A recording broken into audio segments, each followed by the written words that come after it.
راځم یو بل موضوع ته ورونو. په دې وروستیو کې د افغانستان اسلامي امارت او د پاکستان په حکومت کې د پوځي کړۍ تر مابین مشکلات رامنځته شو. تاسو ټول شاهدان یاست.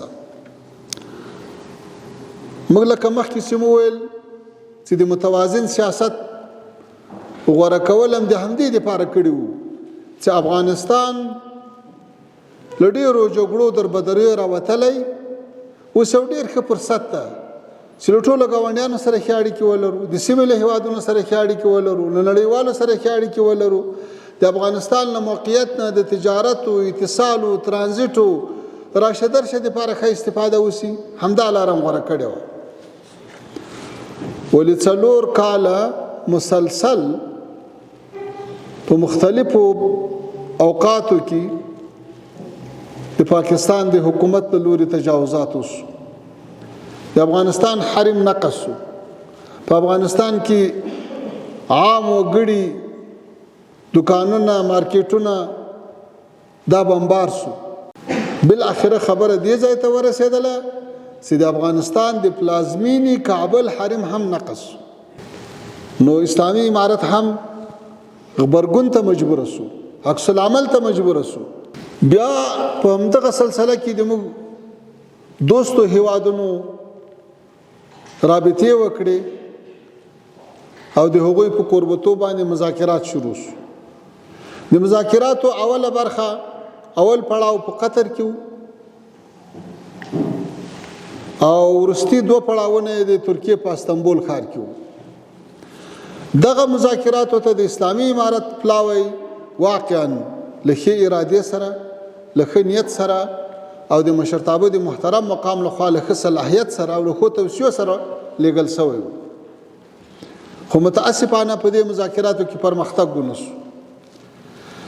د نه پرمختګ تر ټولو لوی لامل دا و چې د پاکستان استازو په مذاکراتو کې ځینې هغه وړاندیزونه او غوښتنې لرلې چې هغه د عمل وړ نه وي، هغه معقول نه وي. د مثال په ډول د دې غوښتنه دا وه چې موږ ته دا تضمین راکړي چې پاکستان کې به بیا امنیتي پیښه نه کېږي. نو آیا موږ د پاکستان د امنیت ذمهوار یو؟ آیا موږ هلته 16 ساعتې پوځونه لرو؟ آیا هلته موږ د پولیسو یا د پوځ واګې په لاس کې لرو چې موږ امنیت ټینګ کړو؟ آیا پاکستان د یوې ولسوالۍ و د ولایت په اندازه وطن ده او که هغه یو ډېر لوی هېواد ده، د هغه امنیت نیول د یو بل هېواد د حکومت له لوري دا خو غیر معقوله خبره ده. او برعکس چې موږ دا ورته وایو چې تاسې له خاورو نه دا ایشان روزل کېږي او راړول کېږي او دلته حملې کوي، خو ته یې مخه ونیسه. د تا له فضا نه دا 4 کاله تیاری را تیریږي د افغانستان حرم نقض کوي، خو ته یې مخه ونیسه. دغه مسؤلیت بیا نه قبلول. حتی یو وارې دا غوښتنه هم وسوه چې د TTP ګروپونه د افغانستان ته واړول شي. افغانستان لیونی دی چې د تا غم خپل کور ته راوړي. یو وارې دا الزام لګوي، دا تور لګوي چې په افغانستان کې TTP ده او هغه په ما حملې کوي. بیا بیرته وړاندیز کوي چې د TTP د پاکستان میشت ګروپونه او قطاعات افغانستان ته واړول شي. نو خپلوی لاس غم زیاته جنجال جوړوي. دا هېڅکله د منلو وړ نه ده. بل ورونو دوی چې له موږ نه دا غوښتنه کوي چې د ډیورن په کرښه باندې له افغانستانه د TTP ځواکونه راوړي او په پاکستان کې حملې کوي. دلته څو سوالونه دي باید جواب ورته ویل شي. آیا د ډیورن په ټوله کرښه باندې د جمهوریت او د امریکا د اشغال په وخت کې سیمې خاردار نه تېر شوی؟ نو خو یو سیمې خاردار تېر شوی. د سیمې خاردار شاته د سړکونه تېر کړي دي، ګزمې کوي. د سیمې خاردار شاته د پوستې او امنیتي ځواکونه اچولي. تر هغه شاته د بیا لوی لوی بیسونه جوړ کړي. بیا د تر پېښور او تر اسلام آباد او تر بله ځایه په 100 چک پوینټونه موجود دي. نو ته ولې مخه نه نیسې؟ تاسو یو لوی نظامي پوځ لري، استخبارات لري، امکانات لري او په ټول خط باندې دي امنیتي کیمرې هم لګولې دي، نو چې هم له کیمرو در تیریږي، هم له سیمې خارداره در تیریږي، او هم د له پوستو تیریږي، هم د له چک پوینټو تیریږي، او بیا هم ذمہوار افغانستان وي. دا ګوره ډېره له حقیقت نه لرې ادعا ده.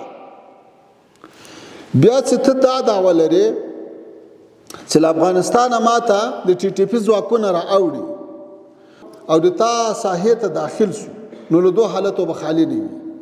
که د تا په ساحه کې وي نو ولې کنټرولوي نه؟ او که بیرته افغانستان ته راوړي او بیا در راوړي، نو خو زم دعوه در باندې لرم، ولې راپرېږدي د ما خاورې ته؟ ته ولې مخه نه نیسې؟ ښه ته ولې راپرېږدې؟ دا ټول هغه دلایل دي چې دوی په مجالسو کې نه مني، غاړه نه ورته ږدي. خو د دې باوجود په مذاکراتو کې د موږ ملګري د موږ ټیم تر اخره پورې هیڅ وارې داسې نه ده پېښه شوې چې د موږ ټیم دی ویلي چې زه تر مخ ځم بس نورې خبرې نه کوم. بیا هم مذاکرات د دوی لخوا ترک شوي دي، وړاندیزونه د دوی لخوا رد شوي دي، او بالاخره د موږ ټیم خپلو هېواد ته راستون شوی ده. نو په دې سلسله کې ورونو بیا هم موږ دا وایو چې افغانستان خاوره به د چا په ضد نه استعمالیږي. موږ د پاکستان ورور مسلمان ولس ته احترام لرو، علماء کرامو ته احترام لرو، سیاستمدارانو ته احترام لرو، د هغوی نظریات رغنده دي. حتی په حکومت کې ولویه برخه د نظریات د خیرخواهۍ دي، د روغې جوړې دي، د جنګ نه غوښتلو دي، د ټولو ته موږ د قدر په سترګه ګورو او کوشش هم دا ده چې خیر ورته ورسو. یو مسلمان باید بل مسلمان ته خیر ورسوي. خو که بیا هم ځینې کړۍ ځینې پروژې تطبیقوي، نو بیا په افغانستان هم له خپل ځان نه د دفاع حق لري، دفاع به کوي. نن الحمدلله ټول ولس له نظام سره ولاړ ده او له خپلې خاورې نه به په میړانه سره دفاع کوي. بله دا د ورونو چې د پاکستان ستونزې نوې نه دي. آیا تاسو ټولو ته نه ده معلومه چې ټي ټي پي په پاکستان کې له تېرو 25 کلو فعاله ده؟ آیا د پاکستان حکومت خپل اعلان نه کوي چې موږ 80,000 کسان په تېرو 20 کلو کې په جنګونو کې تلف شوي دي؟ آیا په همدغه پاکستان کې بمبارونه نه و شروع؟ آیا ډرون حملې نه کېدې؟ آیا په اسلام آباد او په کراچۍ او په پېښور کې حملې ونه سوې؟ د پاکستان پر رئیس جمهور مشرف باندې حمله ونه سوه؟ په وزیرستان کې 300 پوځیان د حکومت د ټي ټي پي لاسته ونه لوېدل؟ نو چې دا ټولې سلسلې ډېرې پخوانۍ دي. حتی که موږ په یوه موضوع کې مخته ورسره ځو بله را مخته کوي. آیا په افغانستان کې د بیلیې کوم وګړی چا لیدلی؟ د هغې نسبت هم اوس افغانستان ته کوي. اوس که ته دا وایې، د یو دلیل دا وایي چې کله په افغانستان کې اسلامي امارت حاکم شوی، نو پاکستان کې حملې ډېرې شوي دي. نو ته چې نن د ټي ټي پي د حملو ډېرېدل نسبت افغانستان ته کوې، نو تا خو بیا 2 وارې له هند سره هم جنګ وکړو، هغه هم په افغانستان تاوانوي. تا خو له ایران سره هم جنګ وکړو، هغه هم بمبار در باندې وکړو، تا هم بمبار پرې وکړو، هغه هم په افغانستان تاوانوي. تا خو عمران خان غوندې قوي شخصیت او د هغه تنظیم هم ټول په بندیخانو کې واچاو، مخالفت یې ورسره راغی، هغه هم په افغانستان تاوانوي. ته خو نن له تحریک لبیک سره هم په جنګ اخته یې، ته خو نن له بلو ټولو سره اخته یې، دا به ټول په افغانستان تاوانوي. نو د تا خو اقتصاد هم خراب شو، د تا خو کرنسي هم راولوېده، تا ته خو نور هم ډېر مشکلات پیدا شو، دا به ټول ته په افغانستان تاوانوي. خو برعکس افغانستان تا ته د ترانزیت لاره درکړه، له تا سره یې ښه تجارت شروع کړو، تا ته یې د ښه نیت لاس تر اوښ کړی. د تا اولني حکومت په وخت کې د موږ اړیکې ډېرې ښې وې، رغنده وې، دواړو هېوادو ته ګټه وه، تجارت زیات و، ترانزیت وده وکړه. خو چې ته خپل وضعیت نشې کنټرولولی او ته خپله نورې ارادې لرې، نو دا ملامتۍ ګوته باید افغانستان ته ونه نیول شي. بیا ورونو دا څومره د افسوس وړ خبره ده، یو هیواد، یو حکومت، یو پوځ چې ځان ته اټومي قوت وایي، ځان ته یو پرمختللی پوځ وایي، او بیا دغه قوت چې استعمالي په چا استعمالي؟ په مهاجرونو باندې استعمال کړي، له کورو یې راباسي، ماشومان یخ ته اچي، بندیخانې پې ډکوي، په مسافرو، په مریضانو، په تجارانو لارې بندوي. اټومي قوت د پیاز او د رومیانو او ټماټرو په مقابل کې استعمالوي سي، لاره ورته بنده کړي. دا اوس کوم منطق ده؟ دا د چا په ګټه ده؟ سیاست او تجارت سره تړل یا جنجال له ټي ټي پي سره ده او مشکلات مهاجرینو ته جوړوي. موږ دا وایو چې د ډیپلوماټیکو اصولو په رڼا کې په یو معقوله تګلاره باندې باید وخت سره ولاړ شو. د امارت خو ستا پرو چې ته ټي ټي پي سره کېنول، ستا مذاکرات یې در وکړو، 90% مسله حل شو، خو تا بیرته خراب کړه. امارت دې ته ژمن ده چې خاوره به د تا په خلاف نه استعمالیږي. امارت په ډیورنډ په کرښه باندې په سلهاو پوستې جوړې کړې، په میلیونونو ډالر مصارف یې وکړو چې امنیت خوندي شي او د تا تشویش راپسي. امارت مصارف وکړو، هغه مهاجرین، هغه کډوال چې له وزیرستان د تا د عملیاتو په نتیجه کې راکډه شوي، تا زه تشویش لرم.